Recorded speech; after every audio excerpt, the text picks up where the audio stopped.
Visit visa নিয়ে ইউএসএতে এসেছেন 2017-তে, 2022-এ তিনি বিয়ে করেছেন, 2024-এ অ্যাডভান্স প্যারোল নিয়ে তিনি বাংলাদেশে গিয়ে এসে এখন কি আবার অ্যাডভান্স প্যারোল নিয়ে দেশে যেতে পারবেন কিনা? আমার কোশ্চেন হচ্ছে, আমার বাবা লাস্ট ইয়ার জানুয়ারি 15 উনি নিউ ইয়র্ক থেকে গেছেন। উনি দীর্ঘ কয়েকদিন যাবত উনি অসুস্থ, তো উনি আবার আসতে চাচ্ছেন চিকিৎসার জন্য। উনি কি আবার আসতে পারবেন? আমি পলিটিক্যাল অ্যাসাইলাম করে আমার গ্রিন কার্ড হয়েছে 2.5 বছর আগে। তো আমি গত বছর আমি আমার ফ্যামিলি সহ আমার বউ বাচ্চা আছে এখানে, তো আমরা বিদেশে গেছি, ইউরোপে গেছি, ওমরাতে গেছি, বিভিন্ন জায়গায় গেছি। এখন আমাকে অনেকে বলতেছে যে এই মানে পলিটিক্যাল অ্যাসাইলামে যেহেতু আমি ট্রাভেল করতে চাই এই সামারে, তো আমার কি কোনো দেশে যাওয়াটা কি কোনো রিস্কের কোনো ব্যাপার আছে? আমি 2 মাস যাবত আসছি ইমিগ্রেন্ট ভিসায়। তো আমি স্টেট আইডি, গ্রিন কার্ড সবকিছু পাইছি। এখন কি আমি বাংলাদেশে যাইতে পারবো? শহীদ আছেন, শহীদ CHY, তিনি বলছেন তিনি ভিজিট ভিসা নিয়ে ইউএসএতে এসেছেন 2017-তে, 2022-এ তিনি বিয়ে করেছেন, 2024-এ অ্যাডভান্স প্যারোল নিয়ে তিনি বাংলাদেশে গিয়ে এসে এখন কি আবার অ্যাডভান্স প্যারোল নিয়ে দেশে যেতে পারবেন কিনা? ধন্যবাদ। প্রথমত হলো দেশে যাবেন কিনা এটা একটা কথা, দেশে যেতে পারবেন কিনা আরেকটা কথা। আপনি অ্যাডভান্স রোলে অ্যাপ্লাই করলে আপনি যদি সেটাকে অ্যাপ্রুভড হয়, অবশ্যই সেটার কারণে আপনি নিয়ে দেশের বাইরে যেতে পারেন, কিন্তু দেশের এই মুহূর্তে আপনি যাবেন কিনা সেটা আলাদা সিদ্ধান্ত।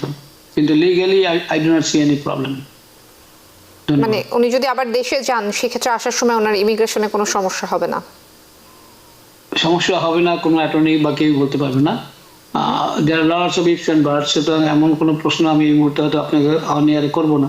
কিন্তু যেটা আমি বললাম, লিগালি যদি আপনার অ্যাপ্রুভড হয় দেশ যাওয়ার, তো অবশ্যই আপনি অ্যাডভান্স প্যারোল যদি অ্যাপ্রুভড হয় আপনি যেতে পারবেন, এটা লিগালি কোনো সমস্যা নেই। কিন্তু আমরা যদি প্রত্যেক দিন যে খবরগুলো আমরা লক্ষ্য করি বা দেখি, তাহলে এমন লিগাল পার্মানেন্ট রেসিডেন্ট কিন্তু অনেক সময় সমস্যা পড়ছে।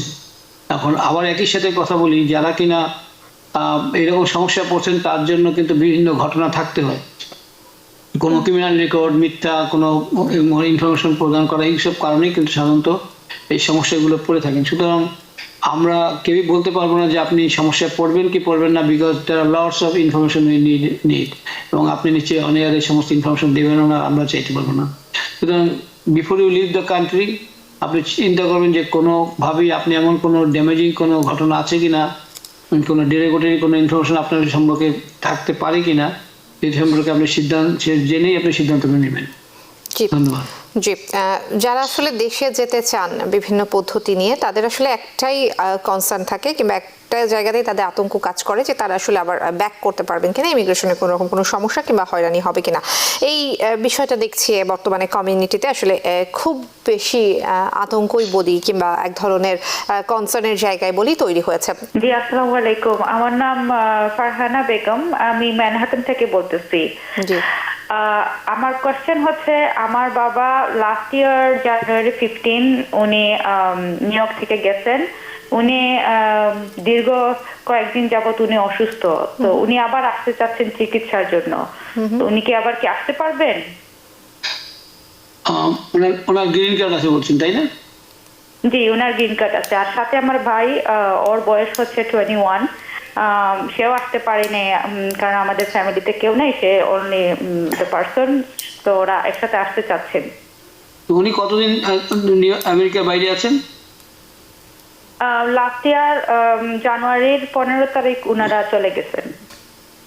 ওকে, সো আসলে এটা রিটার্নিং রেসিডেন্ট হিসেবে গণ্য হতে পারেন। কাজী ওনার যদি গ্রিন কার্ড ওরা যদি মানে এক্সপায়ার না করে থাকে, যেটা আমার মনে হয় এক্সপায়ার করেনি, মানে আমি দেখি না যে ওনাকে অ্যাবান্ডনমেন্টের মধ্যে এখনই ফেলতে পারেন। ওনার বয়সে যদি একটা হিসেব রাখেন, যদি বেশি হয়, তো উনি করতে পারেন রিটার্নিং রেসিডেন্ট হিসেবে আবেদন করতে পারেন, রিটার্নিং রেসিডেন্টের জন্য SB1। কিন্তু এর বাইরেও আপনার অনেক সময় আমি দেখেছি অনেকেই কিন্তু অ্যাপ্লাই করেন তাদের গ্রিন কার্ড নিয়ে, এবং তাদেরকে অনেকেই কিন্তু ঢুকতে দিয়েছে, কিন্তু এই বর্তমান প্রেক্ষাপটে একটু ভিন্ন। সুতরাং আমার মনে হয় যে আপনি রিটার্নিং রেসিডেন্ট হিসেবে অ্যাপ্লাই করাটা অনেকটাই ভালো হবে। ধন্যবাদ। জি, আমার মনে হয় দর্শক তার প্রশ্ন উত্তর পেয়েছেন। আমরা আরো একটি টেলিফোন নিতে চাই। দর্শক কে আছেন সাথে? ওয়ালাইকুম আসসালাম। আমার একটা কোশ্চেন অ্যাটর্নি সাহেবের কাছে। অ্যাটর্নি সাহেব আপনাকে শুনতে সেটা হলো, পাচ্ছেন? শুনতে পাচ্ছি। হ্যাঁ বলবো। জি জি, হ্যাঁ বলুন নিশ্চয়ই। please। হ্যাঁ, আমার কোশ্চেনটা হলো, আমি পলিটিক্যাল অ্যাসাইলাম করে আমার গ্রিন কার্ড হয়েছে 2.5 বছর আগে। তো আমি গত বছর আমি আমার ফ্যামিলি সহ, আমার বউ বাচ্চা আছে এখানে, তো আমরা বিদেশে গেছি, ইউরোপে গেছি, ওমরাতে গেছি, বিভিন্ন জায়গায় গেছি। এখন আমাকে অনেকে বলতেছে যে এই মানে পলিটিক্যাল অ্যাসাইলামের যেহেতু আমি ট্রাভেল করতে চাই এই সামারে, তো আমার কি কোনো দেশে যাওয়াটা কি কোনো রিস্কের কোনো ব্যাপার আছে আমার বা আমার ফ্যামিলির? Yes and no answer. ঘটনাটা হলো, আপনি অলরেডি যদি শুনে থাকেন আমার মনে হয় যে অনুষ্ঠানগুলো, তাহলে আপনি বুঝতে পারবেন এখন অনেকগুলো আইন আছে যে আপনার কোনো সমস্যা নেই, আইনগতভাবে কোনো সমস্যা আমরা বলতে পারবো না, কিন্তু আপনি নিজেই প্রশ্ন করে দেখেন যে আপনার কোনো দুর্বল কোনো দিক আছে কিনা, যে দুর্বল দিকটা আপনার ডেরিভেটিভ হিসেবে ব্যবহৃত হতে পারে, আপনার বিরুদ্ধে ব্যবহৃত হতে পারে। অবশ্যই আপনাকে আমরা বলবো না যে আপনি অনেয়ারে আপনি বলতে থাকুন, কিন্তু ডিসিশন ইজ ইয়োর্স। কারণ হলো যে কোনো ডেরিভেটিভ ইনফরমেশন জন্য আপনাকে কিন্তু প্রশ্ন করলে সেটা আপনার বিপক্ষে যেতে পারে। আমাদের অনেক সময় ছোটোখাটো ভুল ত্রুটি থাকে, যেগুলো কিন্তু এখন আর ভুল ত্রুটি হিসেবে অনেক সময় দেখা হচ্ছে না। আমি কিছুক্ষণ আগে বললাম যে আপনার নামের ভেরিয়েশন থাকার কারণে কিন্তু তাকে একদম বলে দেওয়া হচ্ছে যে তুমি মিথ্যা বলেছো তোমার অ্যাপ্লিকেশনে। আর আমাদের দেশে তো অনেক সময় অনেক ভেরিয়েশন থাকে। সুতরাং যদি আপনি অলরেডি অ্যাপ্লিকেশনের মধ্যে বলে থাকেন যে আমি এটা ব্যবহার করেছিলাম ভিন্ন নাম, ইউ আর ফাইন। যদি কোনো কারণে আপনি ব্যবহার না করে থাকেন, তাহলে এটা আপনার জন্য একটা বিপজ্জনক অবস্থা সৃষ্টি করতে পারে। আমি জাস্ট একটা উদাহরণ দিলাম। সুতরাং জাস্ট থিঙ্ক অ্যাবাউট ইয়োরসেলফ যে আপনার কোনো রকম তথ্য কোনো জায়গায় আপনাকে প্রশ্ন করার মতো অবস্থায় আছে কিনা। যদি থেকে থাকে, আমি in your shoes I would not have left the country. জি, আরো একজন দর্শকের প্রশ্ন নিয়ে আসি। দর্শক কে আছেন সাথে? প্রশ্নটি করুন। আসসালামু আলাইকুম। ওয়ালাইকুম আসসালাম। আমি মিজান বলছি, নিউইয়র্ক ব্রঞ্জ থেকে। আমি 2 মাস যাবত আসছি ইমিগ্রেন্ট ভিসায়। তো আমি স্টেট আইডি, গ্রিন কার্ড সবকিছু পাইছি। এখন কি আমি বাংলাদেশে যাইতে পারবো? এটি আমার প্রশ্ন স্যার। অবশ্যই। আপনার একটু আগে যে প্রশ্নটা আমরা উত্তর দিলাম, আমার মনে হয় সেই প্রশ্নগুলো আপনার জন্য থাকে। তবে ইমিগ্রেন্ট বিষয়ে যখন আপনি এসছেন, আমার ধারণা ইউ আর ফাইন। আপনি নিশ্চয়ই 2 মাসের মধ্যে আপনার কোনো ক্রিমিনাল রেকর্ড থাকার কোনো সম্ভাবনা নেই। All this together I do not see any problem for you. ধন্যবাদ। অশোক কর্মকার, আমরা যদি মোটা তাকে বলি, তাহলে যাদের আসলে ক্রিমিনাল রেকর্ড আছে তাদের ক্ষেত্রে আসলে এয়ারপোর্টে ট্রাভেল করা কিংবা অন্য দেশে যাওয়ার বিষয়টা একটু এড়িয়ে যাওয়াই ভালো।